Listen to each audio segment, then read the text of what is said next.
오늘은 함께 보신 마태복음 26장 31절에서 우리 46절까지의 말씀을 가지고 오늘 제목은 살아난 후에라는 제목으로 같이 말씀의 은혜를 나누기 원해요. 말씀을 나누기 전에 잠깐 이야기를 하나 나누고 말씀을 이어가면 좋을 것 같아요. 여러분 아마 어벤져스 영화 대부분 다 보셨을 거예요. 저도 극장에서는 거의 못 보고 나중에 다운받아서 봤어요. 예, 극장에서는 그전에는 어벤져스 뭐 이렇게 재밌다는 소식 얘긴 들었는데 별로 관심이 없었는데 하도들 재밌다라고 해서 봤는데 보다 보니까 거의 광팬이 돼버린 상태예요. 뭐 요즘에는 바빠서 뭐 이렇게 다시 보지도 못하지만 어쨌든 어벤져스 시리즈 중에 그 엔드게임 전에 이제 어벤져스 시리즈가 인피니티 워잖아요. 그 영화에 보면은 닥터 스트레인지가 스파이더맨이랑 그리고 아이언맨이랑 같이 타노스가 있는 행성으로 가서 이제 타노스를 지구로 끌어들이는 게 아니라 타노스가 있는 행성으로 가서 타노스를 이렇게 물리치자 뭐 이런 마음을 가지고 그 우주선을 이렇게 뺏어 타고 타노스가 있는 행성으로 가죠. 근데 그 이후에 이제 거기서 이제 뭐 다른 그 캐릭터들을 만나서 이제 작전을 짜고 타노스가 왔을 때 이제 타노스랑 막 싸워요. 아마 여러분 대부분 다 봤기 때문에 기억할 거예요.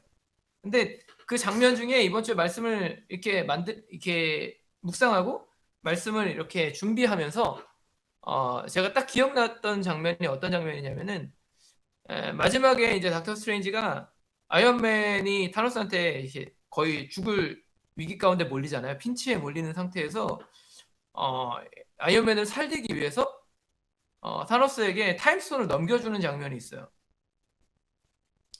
근데 그 장면이 되게 인상 깊었던 이유가 그 당시에는 사실은 잘 몰랐는데 이제 엔드게임을 보고 나서 왜 예상은 했지만 왜 닥터 스트레인지가 그거를 타임스톤의 수호자인데 왜 그거를 그렇게 별로 친하지도 않은 아이언맨을 위해서 아이언맨 살리기 위해서 넘겼을까라는 이유를 이제 엔드게임 보면서 이제 깨닫게 된 거예요.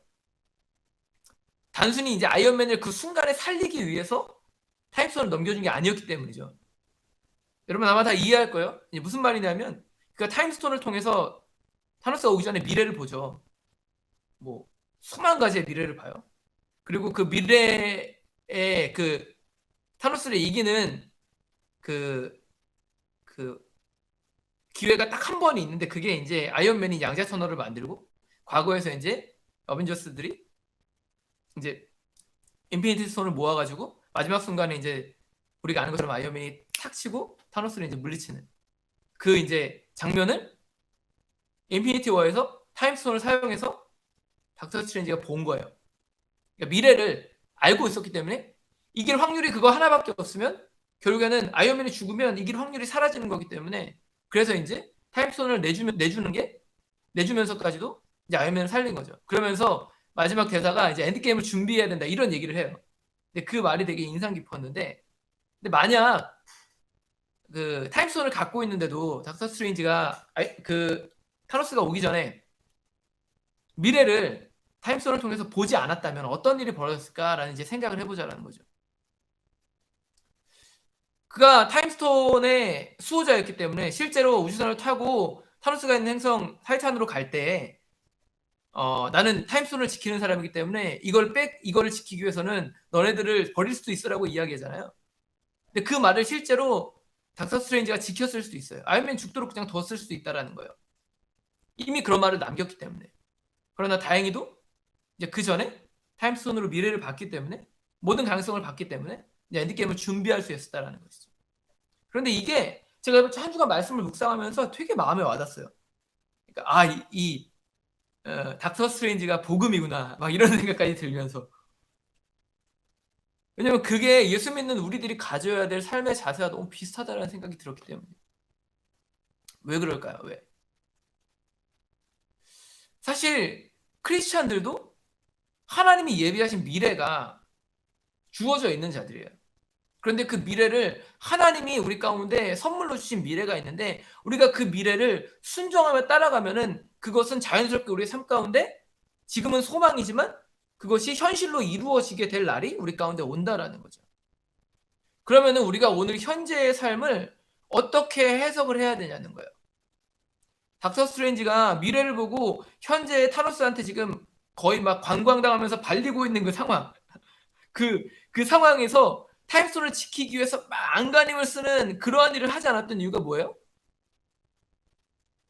미래에 결국 아이언맨이 요거 하나 쳐갖고 요거 하나 쳐가지고 타노스를 물리치지 않았기 때문에. 그래서 내준 거죠. 근데 우리의 삶이 참 때로는 바보 같아 보일 때가 있다는 거예요. 하나님이 예비하시고 약속하신 길을 우리가 순종으로 따라가면 우리 가운데 확실한 미래가 결정나 있고 하나님이 그 가운데 우리를 축복의 길로 인도하시는데, 우리가 미래를 통해서 현실을 바라보지 못하고 오늘 나의 현실의 어떤 암울한 상황들을 바라보며 내 미래를 추측하기 때문에 때로는 하나님이 우리 가운데 약속하신 그 미래를 붙잡지 못하고 불순종 가운데 우리가 실패한 자, 그러한 뭔가 뒤틀린 잘못된 인생의 방향을 설정할 때가 참 많이 있다라는 거예요. 물론 우리 모두는 닥터 스트레인지처럼 미래를 명확하게 보지는 못해요. 어떤 일이 일어날지 우리가 확실하게 알 수는 없어요, 사실.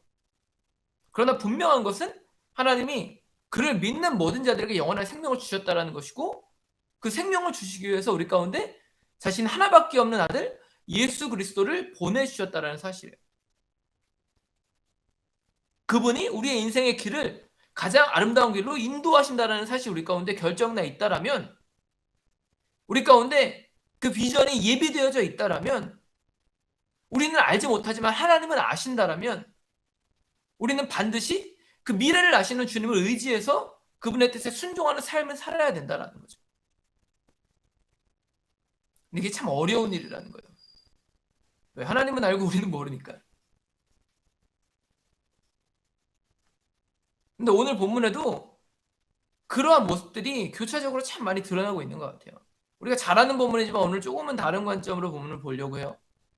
자, 예수님께서 십자가에 달리시기 직전에 베드로에게 이런 이야기 하시는 거예요. 네가 닭이 울기 전에 나를 3번 부인할 거야 라고 이제 이야기했어요. 그리고 제자들도 똑같이 나를 다 떠날 거야 라고 말씀하시면서 겟세마네 동산에 오르셔서 베드로와 세베대의 아들 야고보와 요한 그러니까 베드로까지 해서 셋을 데리고 기도하러 올라가시는 그 이야기까지가 오늘 우리가 읽었던 성경의 말씀이에요. 근데 여기서 우리가 한 가지 주의 깊게 살펴봐야 될 점이 뭐냐면, 지금 예수님 앞에 놓여진 현실, 제자들 앞에 놓여져 있는 현실을 대하는 그 태도가 너무나도 상반된 모습을 하고 있다는 거예요. 예수님과 제자들의 태도가 너무 다르다는 거죠. 자, 본문 속에서 예수님은 현재를 미래의 눈으로 바라보고 계세요. 그런데 오늘 제자들은 미래를 현재의 눈으로 바라보는 거예요. 그런데 그것에 대한 결과의 차이가 너무나 크다라는 거죠. 그래서 오늘 우리가 이 말씀을 그러한 관점으로 관찰하는 게 너무나 중요하다는 거예요. 자, 먼저 우리가 예수님의 관점에 대해서 한번 생각해 볼 거예요. 31절을 통해 예수님이 자신이 곧 대제사장들과 그 유대인 지도자들에 의해서, 로마 군인들에 의해서 잡혀가서 십자가에 달리게 될 것이라는 사실을 오늘 예수님이 말씀하고 있어요. 그러면서 베드로를 포함한 모든 제자들이 예수님을 부인하고 예수님을 떠날 것이라는 예언을 하고 계시다라는 거예요. 미래에 대한 말씀을 하시는 거죠. 그런데 여러분, 우리가 정말로 키워드가 있다라면, 한 키워드를 잡아야 된다면 정말 우리가 주의 깊게 살펴봐야 될 것은 바로 살아난 후에라는 키워드라는 거예요. 왜? 예수님이 바라본 미래가 단순히 그렇게 십자가에서 죽고 제자들이 예수님을 다 배반하고 뿔뿔이 흩어질 것, 거기서 멈춰있지 않았기 때문이에요. 더 나간다라는 거예요, 예수님은. 여러분, 예수님이 최종적으로 바라본 미래는 무엇이죠? 오늘 32절에서 이렇게 말하는 거예요. 그러나 내가 살아난 후에 너희보다 먼저 갈릴리로 가리라. 여러분, 본문을 통해 나타나는 예수님의 최종적인 목적지가 어디예요? 갈릴리예요, 갈릴리. 골고다 언덕, 십자가 위가 아니라, 그리고 아리마대 요셉이 마련한 그 돌무덤 속이 아니라 예수님의 최종적인 종착지, 예수님이 가야 될 곳은 살아난 후에 갈릴리로 가는 거라는 거예요. 살아난 후에라는 새로운 시제가 붙어 있다라는 거예요. 그러니까 예수님의 시선이 이미 어디로 가 있어요? 부활로 가 있는 거예요. 예수님이 이 얘기를 누구한테 해요? 베드로와 제자들에게 했다라는 거예요. 그런데 여러분, 정말 안타까운 것은 제자들은 그 살아난 후에라는 그 예수님의 계획을 귀로 들었으나 마음으로 받아들이지 못하는 거예요. 왜? 베드로가 반응하는 것이 살아난 후에가 아니라 네가 나를 배반할 거야에 초점을 맞추고 있기 때문에. 자, 예수님이 오늘 베드로가 제자들이 예수님을 부인할 것, 다 떠날 것, 그리고 살아난 후에라는 이야기를 했어요. 그런데 그때 제자들의 반응이 어때요? 베드로가 먼저 튀어나와서 이렇게 이야기하는 거예요. 주님, 모든 제자들이 다 주님을 떠나고 나는 주님 떠나지 않겠습니다 라고 이야기하는 거예요.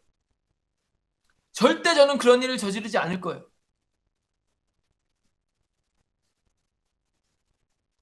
그런데 예수님이 말씀하시는 거예요. 너가 닭 이루기 전에 3번 나를 부인할 거야. 굳이 예수님이 이 얘기를 하신 이유가 뭘까요? 예수님의 관점은 제자들이 예수님을 부인하는 것, 그것이 아니었어요. 예수님의 관점은 제자들이 부인할 것이나 내가 다시 살아나서 갈릴리로 갈 거니까 그 갈릴리에 가서 너희들을 만날 거니까 너희들 염려하지 마라 했어요. 그런데 지금 베드로는 자기가 제자들 중에서 꽤 잘 나가고 대표격이기 때문에 자존심이 상해서 남들한테 꿀리지 않기 위해서 그 자존심을 부리면서 나는 절대로 예수님 부인하지 않습니다 라고 떠벌리고 있는 거예요. 살아난 후에라는 그 예수님의 말씀은 다 잊어버리고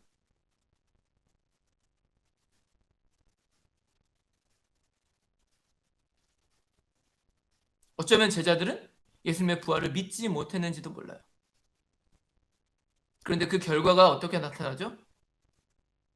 살아난 후에를 붙잡은 자들과 붙잡은 예수님과 그리고 예수님이 죽을 것을 확신한 제자들의 모습. 그 속에서 그들에게 나타난 결과가 뭐냐는 거예요. 겟세마네 동산에서 일어난 일들을 한번 생각해 보세요. 살아난 후에라는 시점을, 관점을 바라보셨던 예수님은 어떠한 행동을 하시나요? 거기서 기도하세요. 자, 현재 예수님 앞에 놓인 고난의 십자가, 그것이 너무나 무거워요, 예수님한테도. 그런데 예수님이 살아나서 갈릴리로 갈 것을 아셨기 때문에, 부활할 것을 아셨기 때문에 그 무거운 십자가를 짊어지기 위해 기도하시는 거예요. 근데 이게 말처럼 여러분 쉬운 일이 아니에요. 부활이라는 약속이 주어졌으나 여전히 주님에게 있어서 십자가는 무거운 짐일 수밖에 없기 때문이에요. 십자가가 인간의 몸을 입고 오신 예수님에게 있어서 우리와도 똑같이 당할 수밖에 없는 엄청난 고통이었다라는 거예요. 37절을 보시면 예수님이 고민하여 슬퍼했다라고 말씀하세요. 기도를 시작하시면. 38절에는 심지어는 제자들에게 내 마음이 매우 고민하여 죽게 되었다라고까지 말씀하세요. 무슨 말이에요? 십자가를 지기로 마음먹는 일이 죽는 것보다 힘든 일이었다라는 거예요. 죽는 것과 같은 고통이었다라는 거예요. 그런데 여러분, 주님은 자신의 감정, 자신의 육신의 생각 이런 것에 사로잡히지 않으시는 거예요. 왜? 살아난 후회를 바라보기 때문에. 그러나 제자들은 어떤 행동을 하고 있습니까? 예수님과 함께 겟세마네 동산에 올랐던 베드로와 세베대의 두 아들 야고보와 요한, 그들이 어떤 행동을 취하고 있나요?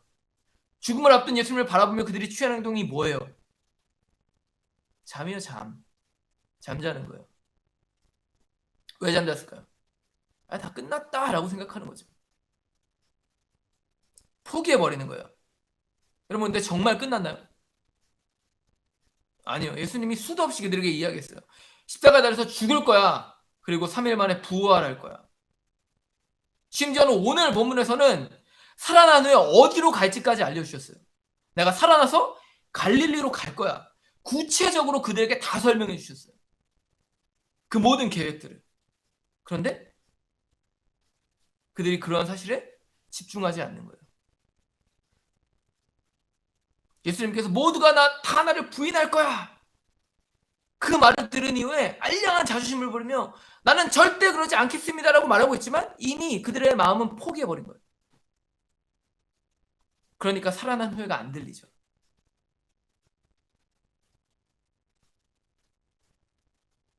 여러분, 제자들의 관점에서 볼 때 겟세마네 동산에서 올려진 예수님의 기도는 분명 십자가의 죽음을 준비하는 기도였을 거예요.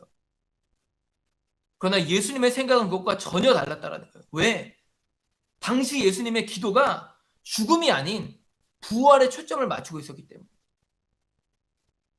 예수님 39절을 통해 뭐라고 말씀하세요? 나의 원대로 마시옵고 아버지의 뜻대로 하옵소서라고 말씀하고 있어요. 아버지의 뜻이 무엇이에요? 예수님이 십자가 달려 죽으시고 3일 만에 부활하시는 거예요. 하나님께서 준비하신 십자가, 그리고 그 너머에 있는 부활을 이루기 위해 아버지의 뜻에 순종하겠습니다 라고 예수님이 말씀하고 있다는 거예요. 그게 오늘 예수님이 올려드린 기도였다는 거죠. 그런데 제자들은 그 기도가 죽음을 준비하는 기도라고밖에 생각하지 못했기 때문에 다 포기하고 잔 거예요. 그냥.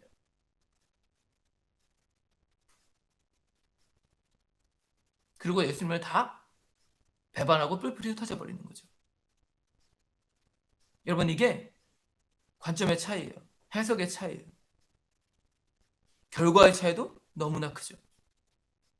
여러분, 만약에 제자들이 살아난 후회라는 단어, 그 예수님의 말씀을 귀로 듣고 마음으로 받아들였다면 어떤 일이 벌어졌을 것 같으세요? 그들이 겟세마네 동산에서 살아날 후를 준비하며 간절히 두 손을 모아 주님과 함께 기도했을 거예요. 로마 군인이 예수님을 잡아가는 그 과정 속에서도 그들이 한 치 앞도 볼 수 없는 그 고통의 상황 속에서도 흔들리지 않고 예수님을 떠나지 않았을 거예요. 그러나 안타깝게도 그들은 다 실패해요. 그런데 여러분, 진짜 놀라운 건 뭔지 아세요? 바로 이것 때문에 예수님이 살아날 이후에 어디로 갈지를 말씀하셨다는 거예요. 무슨 말인가요? 살아난 후에 갈릴리로 가실 것을 말씀하신 이유가 실패한 제자들을 다시 한번 만나기 위함이었다는 거예요. 여러분, 예수님이 갈릴리 바다 디베랴 강가에서 실패한 베드로를 만나주세요. 밤새도록 물고기를 한 마리도 잡지 못한 그 베드로. 실패한 베드로를 위해서 배를 대고 이제 무트로 올라오고 있는 베드로, 그렇게 힘들게 밤새도록 고생한 베드로를 맞이하시면서 예수님이 불을 피워놓으시고 그리고 아침을 준비해 놓고 있어요. 아침 식사. 그리고 무려 베드로에게 3번이나 네가 나를 사랑하느냐라고 질문하시죠. 그것을 통하여서 베드로가 예수님을 3번 부인했던 그 모든 실패와 그 모든 연약함들을 주님께서 다 용서하시는 거예요. 그리고 베드로에게 다시 미래를 알려주세요. 어떤 미래요? 정말 아이러니하게도 그 미래는 죽음이었어요. 죽음. 베드로의 죽음. 요한복음 21장 18절과 19절 이렇게 말하고 있습니다. 여러분, 잘 들어보세요. 내가 진정으로 너에게 말한다. 네가 젊어서는 스스로 띠를 띠고 네가 가고 싶은 곳으로 다녔으나 네가 늙어서는 남들이 너의 팔을 벌릴 것이고 너를 묶어서 네가 바라지 않는 곳으로 너를 끌고 갈 것이다. 예수께서 이렇게 말씀하신 것은 베드로가 어떤 죽음으로 하나님께 영광을 돌릴 것인가를 암시하신 것이다. 예수께서 이 말씀을 하시고 나서 베드로에게 나를 따라라 하고 말씀하셨다. 여러분, 오늘 본문을 통해 드러나는 베드로의 미래는 무엇이죠? 순교하는 거예요. 복음 전하다 죽는 거예요.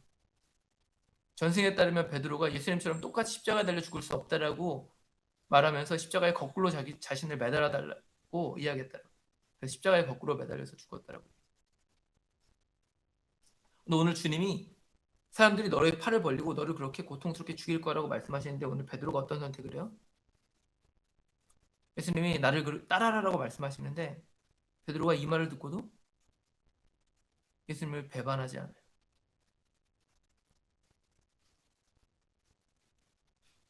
이전에 죽음이라는 관점으로 예수님의 삶을 바라봤을 때는 제자들이 뿔뿔이 흩어지고 다 예수님을 배반했는데 이제 베드로에게 예수님이 너가 죽을 거야 라고 말씀하시는데 예수님을 떠나지 않는 거예요.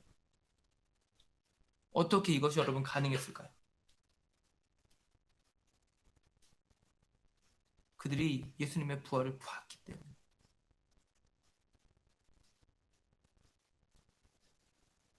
자신이 순교당할 것이지만, 복음을 전하는 삶으로 자신을 불태울 것이지만, 그리고 고통스럽게 자신이 죽을 것이지만, 그 이후에 그 너머에 있을 부활을 예수 그리스도의 부활을 통해서 그가 확실히 보았고 믿었기 때문에 그러한 삶의 길을 걸어갈 수 있었다는 거죠. 여러분, 그러면 이제 우리는 어떻게 해야 될까요? 오늘 우리 앞에 놓인 현실이 그렇게 밝아 보이지 않아요. 계속 통제는 점점점 심해지고 있고, 제가 이번 주에 기사를 보니까 파라과이의 코로나 바이러스 이제 그 피크를 찍는 시점이 8월 초가 될 것이라고 사람들이 이야기하더라고요. 아직 시작도 안 했다라는 소리예요. 좋은 전망은 없어요. 그런데 만약 여러분 그러한 상황 속에서 주님이 우리에게 말씀하시는 거예요. 내가 살아난 후에 너를 만날 거야. 그럼 여러분은 어떻게 행동하시겠어요? 오늘 죽음과 같은 우리의 이 현실, 그 현실에 붙잡혀 계시겠냐는 거예요. 계속. 아니면 살아난 후에라는 확실한 약속을 붙잡고 오늘 내 앞에 놓인 고난의 현실을 돌파해내는 삶을 사시겠어요?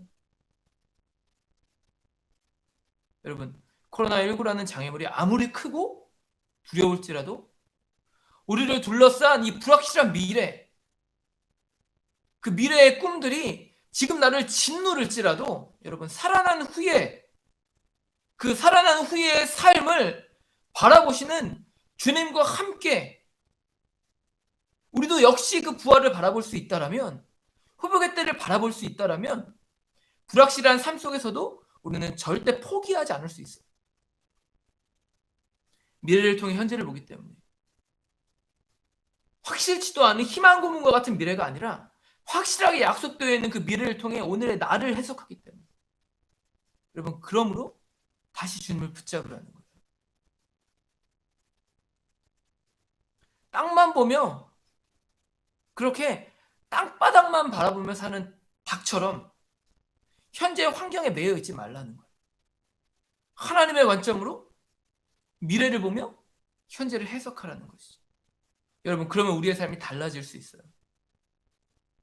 기도를 통해 살아난 후회를 준비할 수 있다는 거예요. 기도를 통해. 예수님이 고통스러운 현실 속에서도 기도를 통하여 하나님과 만나는 그 기도의 교제, 예배의 자리를 통하여 그 모든 현재를 뛰어넘을 수 있었던 것처럼 우리도 그렇게 될 수 있다는 거예요. 회복의 날을 향하여 달려나갈 수 있는 힘을 기를 수 있다는 거죠. 여러분, 고통스러운 때, 힘들 때에는 여러분 그 힘을, 그 순간을 버틸 수 있는 힘을 길러야 돼요. 여러분, 운동할 때, 특별히 남자들 운동할 때 여러분 근육이 커지려면 어떻게 해야 돼요? 근육을 자극해야 돼요. 근육을 계속 자극해서 아프게 만들어야 돼요. 그래야 커지는 거예요. 그래야 버틸 힘이 생기는 거예요.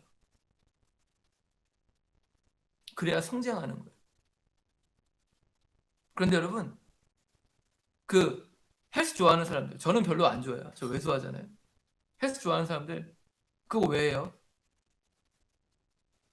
그게 각 잡히고 커지는 게 좋은 거예요. 그렇게 된 자신의 모습을 바라보며 하는 거예요.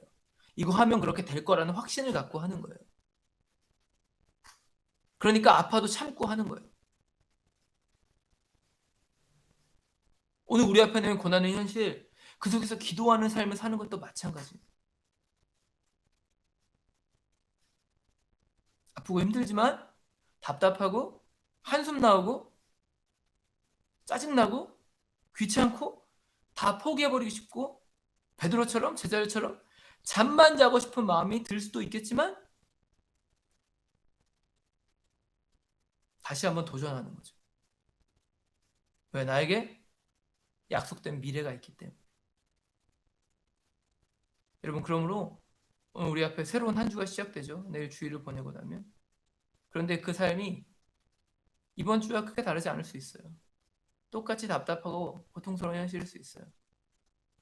여러분, 그런 현실 속에서 그러나 우리가 소망을 갖고 있다면 그 소망을 우리의 삶에 이 현재의 자리로 끌어가지고 올 수 있는 우리가 되기를 바랍니다. 그 소망을 통해 하나님이 약속하신, 내가 정확히 아직은 알 수 없으나 하나님이 약속하신 그 소망을 통해 현재를 해석한 우리가 되기를 바랍니다. 여러분, 힘들 때일수록 예수님을 기억하세요. 여러분, 예수님은 미래의 부활을 알고 있었음에도 불구하고 십자가의 고통을 당하시는 것, 그 십자가의 길을 걸어가는 것을 결정하신 것이 너무나 고통스러우셨다고 말씀하고 있어요. 죽는 것처럼 힘들었다고 말씀하고 있어요. 확실한 미래를 알고 있었음에도 불구하고. 여러분, 그런 주님이 우리의 시선으로는, 주님을 알고 계시지만 우리의 시선으로는 불확실해 보이는 미래를 바라보며 그렇게 불안한 마음으로 기도하는 우리들의 그 아픔과 그 연약함들을 주님이 몰라주실까요? 주님이 다 아실 거예요. 3개월 반이라는 시간 동안 갇혀 지내는 현실, 정말 꿈과 소망을 가지고 2020년을 시작했는데 1년의 반이 지나버린 오늘의 이 허무한 현실. 그러나 주님이 살아나셨다면, 그 사망을 뚫고 부활하셨다면 우리를 부활의 길로 인도하실 줄 믿습니다. 여러분, 그것을 바라보며 한 주간 승리를 취하는 우리 모두가 되기를 바랍니다. 그 승리 안에 하나님을 모셔드리는, 우리의 욕심과 우리의 만족과 우리의 유익이 아니라 하나님을 모셔드리는 삶을 사는 우리가 되기를 바라고요. 가장 중요한 건 여러분, 기도하셨으면 좋겠어요. 기도로 버틸 힘을 키워내는 우리 사랑하는 모든 중고등부 지체들이 되시기를 주님의 이름으로 축복합니다. 자, 기도하겠습니다.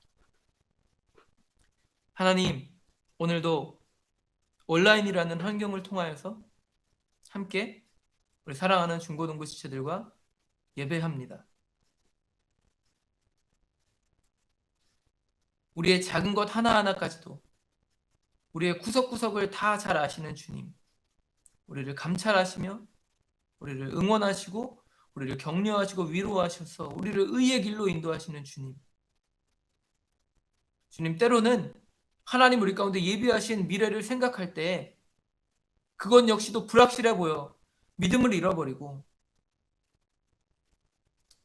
오늘 나에게 주어진 일들, 그 일들을 내팽개치고 포기하고 싶은 순간이 참 많이 있습니다. 하나님, 그러나 그러한 순간 속에서도 우리가 결국 예배를 선택할 수 있는 것은 우리 안에 믿음이 있기 때문이고, 우리 삶의 유일한 소망이 오직 예수님 한 분이라는 사실을 우리가 알고 있고 믿고 있기 때문입니다. 하나님, 그것을 믿는다라면 오늘 우리들의 삶이 살아난 후에 갈릴리로 가실 것을 약속하셨던 그 주님을 생각하며, 또 우리의 삶 가운데 회복의 그날을 우리 가운데 주시고 그 회복의 터널 끝에서 우리 가운데 두 팔을 벌리고 우리를 맞아주실 주님을 생각하며 기대하며 오늘의 현실을 믿음으로 이겨낼 수 있는 우리 한 영혼 한 영혼 될 수 있도록 붙잡으시고 인도하여 주시옵소서. 하나님, 그 믿음을 가지고 기도하며 오늘 우리 앞에 놓인 이 고난의 현실을 잘 인내해낼 수 있는 우리 사랑하는 모든 중고등부 지체들 될 수 있도록 붙잡아 주시고, 그 인내를 통하여서 하나님이 주시는 부활의 승리를 경험할 수 있도록 한 영혼 한 영혼을 축복하여 주시옵소서. 하나님께서 모든 자들 가운데 함께 하시고 인도하실 것을 믿고 의지하며 오늘도 우리 가운데 함께 하시고 우리를 구원의 길로 인도하시는 사랑 많으신 나사렛 예수 그리스도의 이름으로 감사하며 간절히 기도드렸습니다. 아멘.